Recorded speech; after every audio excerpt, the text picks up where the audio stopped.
오늘은 말씀으로 나를 세우소서라는 주제의 설교 마지막입니다. 영혼 살리기, 행위 고치기, 말씀 깨닫기, 오늘은 마음을 넓히기입니다.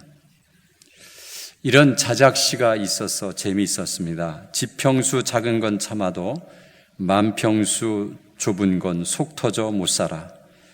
마음 고쳐서 넓어진다면 모두 고쳐놓고 싶네. 얼마나 답답했으면 이런 시를 지었을까 하는 생각이 듭니다. 그런데 문제는 자기가 마음이 좁은 것을 자기가 모른다는 거예요. 그러면서 자기 마음은 태평양과도 같다라고 생각을 해요. 누가 마음이 작으냐면 상대가 마음이 좁다고 하고 나는 마음이 넓다고 하는데 내 마음 나도 몰라라는 말처럼 내가 얼마나 좁고 넓은가를 내가 스스로 모른다는 것입니다. 그런데 이 마음은 참으로 신비합니다. 보이는 실체가 없습니다. 그런데 이 마음은 상처받기가 참 쉽습니다. 그래서 이 마음을 잘 돌봐야 됩니다. 한번 상처를 받으면 이 마음은 골방으로 들어갑니다. 그리고 가만히 있습니다. 나오지 않습니다. 마음이 풀어질 때까지 힘들어하고 괴로워합니다. 정신과 의사는 이런 얘기를 합니다. 마음의 관리는 곧 에너지의 관리라고 합니다. 마음이 곧 에너지입니다. 우리는 육체 건강이 에너지인 것처럼 생각하는데 정신과에서는 마음이 에너지라는 것입니다. 그래서 현대 현인들은 마음 관리가 인생사에서 가장 중요한 과제라고 말합니다. 마음을 잘 관리하기 위해서는 자기 감정을 살펴야 됩니다. 감정. 마음이 무엇이냐라고 하면 말하기가 참 어렵습니다. 왜냐하면 실체가 있는 것도 아니고요. 그냥 마음은 생각, 감정, 인격, 성품, 됨됨이 이런 것들을 마음이라고 해요. 그런데 이 마음 관리를 잘해야 되는데 이것을 EQ라고 합니다. EQ. 마음 관리를 잘하는 것을 EQ라고 하고 그래서 자신의 감정을 다스리는 것. 그런데 요즘 사회가 IQ가 높은 사람보다 EQ가 높은 사람을 찾습니다. 왜 그럴까요? 마음을 잘 다스려야 거기에는 좋은 창의성이 나오고 협력성이 나오고 긍정적인 마인드를 가지고 모든 사람과 함께 할 수 있는 그런 마음의 자세를 갖고 있다는 것입니다. 그래서 여러분 EQ가 좋아야 됩니다. EQ는 곧 마음 관리를 말하고 있습니다. 그런데 마음의 관리를 하지 아니하면 관계를 깨트릴 수도 있고 또 우리가 그것 때문에 오랫동안 그 마음을 정리하지 못해서 힘들어하는 시간들이 너무 낭비를 한다는 것입니다. 그리고 우리의 육체적인 힘을 잃어가지고 매사에 자신감이 없는 삶을 살 수밖에 없습니다. 괜찮아. 내가 누군데 이까짓 것 가지고 내가 힘을 빼? 라고 벌떡 일어나는 사람이 있는가 하면 남의 말 한마디를 가지고 그렇게 묵상하고 그렇게 마음의 상처를 입고 그렇게 그것 때문에 괴로워하고 며칠 시간 그렇게 하고 있다가 간신히 추스려서 일어나는 이런 사람들이 많이 있다는 것입니다. 왜 남의 말에 내 감정이 흔들립니까? 왜 남의 생각에, 남의 눈빛에, 내 마음에 어려움을 겪습니까? 이것은 자기 마음 관리를 못하는 사람들의 자세인 것을 말하고 있습니다. 정신적인 에너지를 고갈시키는 것이 있는데 이 정신적인 에너지가 고갈되면 탈진 상태가 됩니다. 몸을 움직일 수가 없습니다. 그래서 정신 에너지를 탈진시키지 말아야 됩니다. 막 몸을 혹사한다고 정신 에너지가 탈진되는 게 아닙니다. 육체의 에너지와 마음의 에너지는 다릅니다. 이 마음의 에너지가 육체의 에너지를 주장합니다. 아무리 몸에 힘이 있어도 마음의 에너지가 고갈되면 다리에 힘이 쫙 풀려버립니다. 그것 때문에 우리는 이 정신 에너지를 소모시키지 말아야 되는데 가장 그 소모시키는 주범이 뭔지 아십니까? 그것은 스트레스입니다. 여러분, 정신 에너지를 뺏어가는 이 스트레스를 처리하는 방법이 있는데 첫째는 포기할 것은 포기하셔야 됩니다. 떠나간 A는 포기하세요. 왜 그렇게 끝까지 붙들고 늘어집니까? 그리고 못 받은 돈 포기하세요. 잘 먹고 잘 살아라. 포기하면 마음이 편한데 포기 못하면 돈 떼어먹은 사람은 건강하게 사는데 돈 구워준 사람이 몸 다 망가져버리고 맙니다. 두 번째는 미움입니다. 남을 미워하는 것은 미움을 받는 것보다 더 큰 스트레스가 생깁니다. 답은 용서하는 겁니다. 그래서 예수님은 원수를 사랑하라고 합니다. 원수를 사랑하는 것은 원수를 용서해 주기 위한 것이 아니라 누가 살기 위한 것입니까? 내가 살기 위해서 하는 겁니다. 용서해야 여러분 내 정신 에너지를 빼앗기지 않습니다. 죽여버리겠다고 이를 갈고 있으면 나는 점점 병들어 가는 것입니다. 세 번째는 열등감입니다. 열등감이 있는 사람은 우울하고 오해를 잘하며 매사를 더 괴롭게 받아들입니다. 근데 이 열등감이 대개는 상처에서 옵니다. 수많은 상처가 우리 주변에 살아가고 있죠. 자녀들에게 물어봤어요. 당신이 누가 상처를 제일 많이 주었는가? 라고 조사해 봤더니 누굴까요? 이웃집 학생인 것 같지만 아니에요. 누구예요? 부모입니다. 부모가 자녀들에게 상처를 가장 많이 준다는 통계가 나와 있습니다. 아이들을 열등감으로 몰아넣는 것은 부모입니다. 공부를 못해도 열등감에 빠지지 않는 학생들이 많이 있습니다. 그래서 자신 있게 인생을 살아갑니다. 공부를 못해도 부모가 괜찮다, 공부가 인생의 전부는 아니다, 내가 좋아하는 것 하고 살아, 행복하게 살아, 이렇게 얘기한 사람은 열등감에 빠지지 않습니다. 이 공부도 못하는 놈, 밥만 처먹는 놈, 이렇게 계속 얘기를 해가지고 이 자녀가 열등감에 빠져서 매사에 자신 없는 삶을 살아가고 정신 에너지를 다 빼앗겨가지고 무엇인가 할 수 있는 능력을 발휘하지 못한다는 것입니다. 치료 방법이 있지만 여러 가지가 있습니다. 첫째는 건강한 수면이 에너지를 회복합니다. 머리가 복잡하면 한숨 푹 자고 일어나면 포기할 거 포기합니다. 성경에서도 사랑하는 자에게 뭘 주신다고요? 잠을 주신다고 말씀하고 있어요. 그래서 우리가 잠을 많이 못 자는 것은 정신 건강 에너지를 많이 빼앗기는 겁니다. 될 수 있으면 푹 자야 되는데 복잡한 사람은 잠을 못 잡니다. 마음이 불편한 사람은 잠을 못 자게 되어 있어요. 그래서 잠을 자는 훈련을 쌓아야 되고 자기의 잠에 대한 것을 분명하게 해야 돼요. 늘 고정적으로 몇 시에 자서 몇 시에 일어나는 것들이 고정돼야 그게 깊은 잠을 잘 수가 있어요. 잠이 들쭉날쭉하면 깊은 잠을 잘 수 없어서 자고 나도 머리가 맑지 않다는 것입니다. 두 번째는 인정받고 칭찬을 들을 때 에너지를 얻습니다. 칭찬은 보약보다도 더 효과가 있는 에너지를 우리에게 주고 있습니다. 자녀들에게 칭찬을 하셨나요? 책망을 많이 하셨나요? 책망을 많이 하셨다면 그 아이들을 열등감으로 몰아넣은 거고, 여러분 칭찬을 많이 했다면 그 아이에게 보약과 같은 정신 에너지를 계속 불어 넣은 것입니다. 그래서 여러분 칭찬을 해야 됩니다. 주변에 그런데 칭찬을 해주는 사람이 없잖아요. 그럼 어떡합니까? 자기에게 스스로 칭찬을 하시면 됩니다. 그리고 살면서 감사한 조건들을 자꾸 적어보고 생각해보는 겁니다. 오늘도 이것이 감사하고 감사하면 이 마음속에 새로운 에너지가 계속 솟아나는 것을 느낄 수가 있습니다.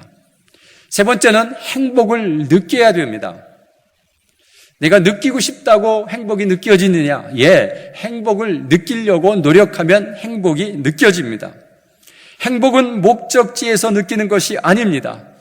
행복은 목적지에 있는 것이 아니라 행복을 삶의 과정 속에서 행복이 있는 거예요.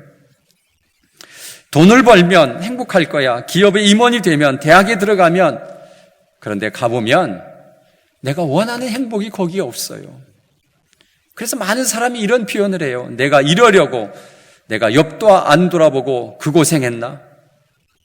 여러분, 행복은 현재형입니다. 믿으십니까? 그래서 여러분, 오늘 행복을 찾으셔야 되고 오늘 행복을 느끼셔야 됩니다. 이런 사람이 마음 관리를 잘하는 사람입니다.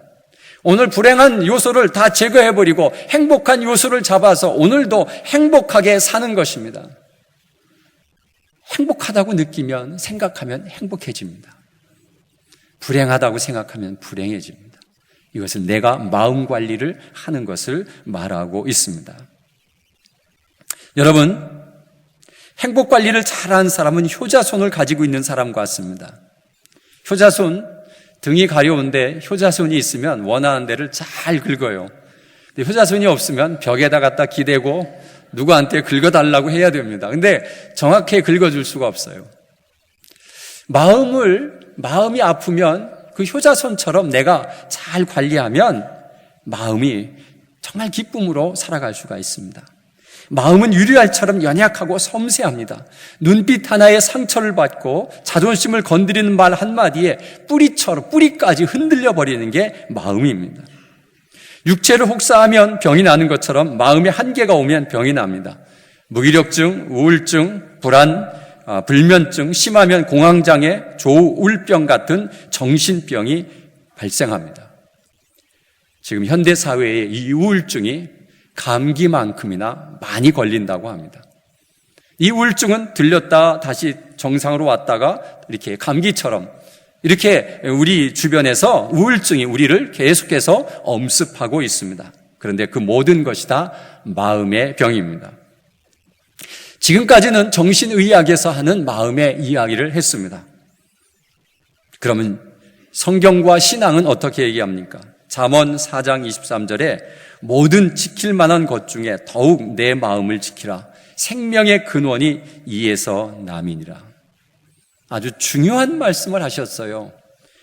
이 세상의 모든 것 지키는 것 중요하지 않다. 제일 중요한 것은 내 마음을 지켜라. 여기에 뭐가 있다고요? 생명의 근원이 있다는 것입니다. 이게 맞는 얘기입니까? 틀리는 얘기입니까? 맞는 얘기입니다. 생명이 육체에 있는 줄 아는데 마음에 있습니다. 마음이 무너지면 육체도 무너집니다. 그래서 우리가 마음 관리를 잘하고 내 마음을 지켜야 되는데 사탄은 계속해서 우리의 마음을 공략합니다. 그래서 여러분, 우리는 사탄이 우리의 마음을 공략하지 못하도록 우리가 주님께로 가야 됩니다. 주님이 우리의 마음을 지켜줘야만 됩니다. 마태복음 11장 28절에 수고하고 무거운 짐진 자들아 다 내게로 오라. 내가 너희를 쉬게 하리라. 나는 마음이 온유하고 겸손하니 나의 멍에를 메고 내게 배우라. 그리하면 너희의 마음이 쉼을 얻으리라. 여러분, 온유와 겸손을 배우는 것, 이것이 마음을 다스리는 방법입니다. 예배는 마음의 쉼을 얻는 중요한 행위입니다. 믿으십니까? 그래서 내 마음을 가지고 이곳에 와서 주의 말씀을 듣고 주님을 찬양하고 온유함과 겸손함을 배우면서 내 마음에 쉼을 얻는 겁니다. 빌립보서 4장 6절에 아무것도 염려하지 말고 오직 모든 일에 기도와 간구로 너희 구할 것을 감사함으로 아뢰라. 그리하면 모든 지각이 뛰어난 하나님의 평강이 그리스도 예수 안에서 너희 마음과 생각을 지키시리라. 아멘. 근심과 걱정을 다 주님 앞에 아뢰면 평강의 하나님이 내 마음을 지키신다는 거예요. 그리고 내 마음에 평강을 주신다는 거죠. 여러분, 마태복음 5장에 나오는 팔복도 마음에 관한 이야기입니다. 심령이 가난한 자는 복이 있나니 천국이 그들의 것이며, 예전 성경에는 마음이 가난한 자는 복이 있나라고 번역했습니다. 애통하는 자는 복이 있나니 위로를 받을 것이고, 온유한 자는 복이 있나니 땅을 기업으로 받을 것이고, 의에 줄이고 목마른 자는 복이 있나니 그들이 배부를 것이고, 궁휼히 여기는 자는 복이 있나니 그가 궁휼히 여김을 받을 것이고, 마음이 청결한 자는 복이 있나니 그가 하나님을 볼 것이며, 화평케 하는 자는 복이 있나니 그들이 하나님의 아들이라 일컬음을 받으리라. 다 마음의 이야기입니다. 마음이 깨끗하고 마음을 바로 써야 하나님의 축복을 받을 수가 있습니다. 그리스도인은 마음의 상처와 아픔을 가지고 있으면 안 됩니다. 왜냐하면 그것은 하나님이 주시는 마음이 아니에요. 하나님이 주시는 것은 의와 평강이라고 말했습니다. 그렇기 때문에 우리는 그 마음을 다 해결받아야 되는데 하나님 앞에 와서 다 해결받을 수가 있습니다. 마음이 좁아지면 늘 상처를 받습니다. 그러나 마음이 넓어지면 상처를 받지 않습니다. 웬만한 일에 그냥 수용해버리고 많은 것을 말하고 있습니다. 여러분, 오늘 본문 말씀에 보면 하나님과 함께 일하는 자로서 너희에게 권한다. 은혜를 헛되이 받지 말라. 여러분, 은혜를 받으면 마음이 넓어집니다. 그래서 모든 것을 수용합니다. 원수가 미워지지 않습니다. 그래서 지금 은혜 받을 만한 때요라고 현재형을 말합니다. 언제 은혜 받을 때냐? 지금입니다. 내일 가면 또 지금입니다. 그래서 지금 은혜 받을 만한 때예요. 우리의 삶은 매일매일 은혜 속에 살아야 됩니다. 그래야 우리의 마음을 관리할 수가 있어요.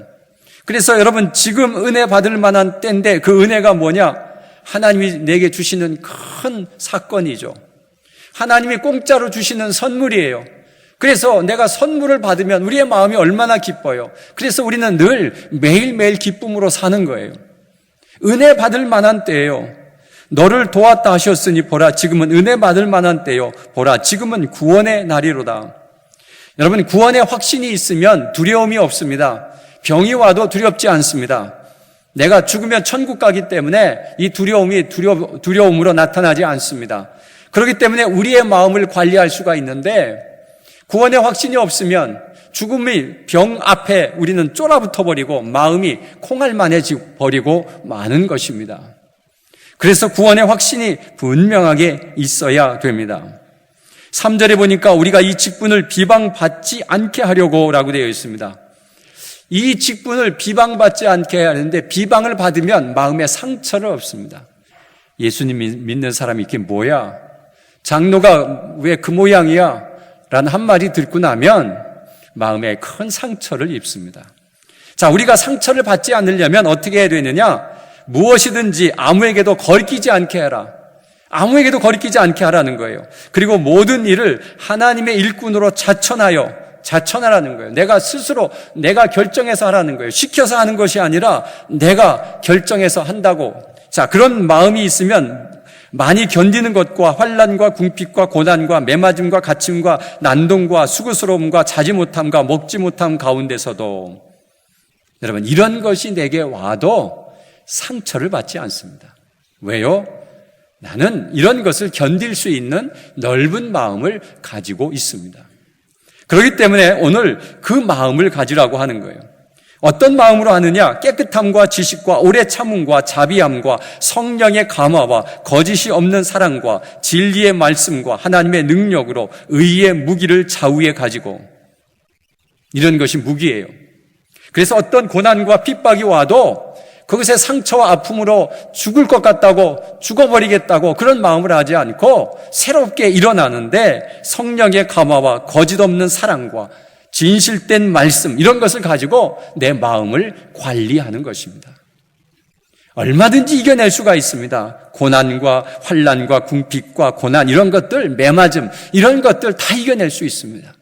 그거 했다고 내가 상처받고 힘들어하지 않는 것이 아니라 오히려 더 내 마음속에 긍정적인 마음이 생기고 나는 주님을 위해서 일했다라고 하는 내 마음의 평안을 유지할 수가 있습니다. 그리고 내 마음이 어떤 마음이냐면 스스로 마음을 다지는 것입니다. 여러분 6, 8절부터 영광과 욕됨으로 그러했으며 악한 이름과 아름다운 이름으로 그러했느니라. 우리는 속이는 자 같으나 참되고 무명한 자 같으나 유명한 자요. 죽은 자 같으나 보라 우리가 살아있고 징계를 받은 자 같으나 죽임을 당하지 아니하고 근심하는 자 같으나 항상 기뻐하고 가난한 자 같으나 많은 사람을 부유하게 하고 아무것도 없는 자 같으나 모든 것을 가진 자로다. 얼마나 풍성한 마음입니까? 우리는 아무 무명한 자, 사람들이 보기엔 이름도 없고 아무것도 아닌 것 같지만 여러분 우리는 유명한 자입니다. 왜 유명하냐? 우리는 하나님의 자녀입니다. 믿으십니까? 하나님의 자녀는 보통 사람이 아닙니다. 그리고 하나님께서 내가 너를 지명하여 불렀나니 너는 내 아들이다. 너는 내 딸이다. 이렇게 지명하여 불러주셨습니다. 하나님 앞에서는 우리가 유명한 사람입니다. 믿으십니까? 자부심을 가지시길 바랍니다. 너는 왕같은 제사장이다 이렇게 말합니다. 그리고 우리는 천국 백성입니다. 앞으로 죽으면 천국 갈 것입니다. 그리고 이 땅에서 천국을 누리고 사는 우리입니다. 그렇기 때문에 우리는 유명한 자입니다. 누가 우리를 징계하고 죽인다 하더라도 우리는 죽지 않습니다. 근심하는 자 같으나 우리는 늘 기뻐합니다. 근심 걱정에 우리의 마음을 빼앗기지 않습니다. 가난 때문에 마음 졸이고 힘들어하지 않습니다. 많은 사람들을 부욕해 하는 그런 마음의 넓음이 있습니다. 아무것도 가진 것 없지만 모든 것을 가진 자입니다. 여러분의 아버지는 부자십니다. 그래서 여러분도 부자이십니다. 하나님 아버지가 부자이십니다. 부자답게 사시기를 바랍니다. 작은 것에 마음 졸여 살지 말고 우리 아버지가 부자이기 때문에 나도 부자로 산다라고 하는 마음의 자세가 되어야 됩니다. 여러분, 그래서 오늘 11절에 고린도인들이여 너희를 향하여 우리의 입을 열리고 우리의 마음이 넓어졌으니 너희들의 마음을 좀 넓혀라 이렇게 사도 바울이 말하는 것처럼 우리 강내교회 성도님들의 마음이 정말 넓어지는 역사가 일어나기를 간절히 바랍니다. 마음을 넓혀야 세계를 바라봅니다. 나라고 하는 존재에서 이웃을 돌아볼 수 있어야 됩니다. 그래야 여러분 세계를 바라볼 수 있고 세계를 품을 수 있는 마음이 되는 것입니다. 두 번째는 말씀으로 마음을 다져야 됩니다. 상처받지 않도록 무장하고 전신 갑주를 입어서 우리에게 시시각각 다가오는 수많은 상처와 사탄의 공격에 담대하게 물리쳐낼 수 있는 담대한 마음을 가져야 된다고 하는 것을 말하고 있습니다. 세 번째는 넓은 마음으로 미움을 사랑으로 녹여내는 마음이 되시기를 바랍니다. 사랑으로 모든 것을 다 수용할 수가 있습니다. 그래서 우리는 이 미움을 버리고 이제 우리끼리 시시콜콜하게 좁은 지역에서 서로 마음을 아프고 상처받고 이런 것으로 살아가지 말고 좀 먼 세계를 바라보고 좀 꿈을 가지고 그것을 향해서 나가야 되는데 매일 우리끼리 짜그덕거리고 싸우고 있는 이런 마음은 속 좁은 마음입니다. 여러분, 우리가 마음을 넓히지 않고 미움을 자꾸 묵상하다 보면 마음을 사탄에게 내어주고 맙니다. 여러분, 제일 위험한 것은 내 마음을 사탄에게 내어줘서 사탄에 질질 끌려다니는 사람, 불쌍한 사람입니다. 여러분, 우리가 말씀으로 무장하고 예수 그리스도가 내 안에 있으면 내 마음을 지키시는 분, 내 마음을 주장하시는 분이 하나님이심을 믿고 의지하며 하나님 앞에서 마음을 넓히는 우리 모두가 되시기를 간절히 바랍니다.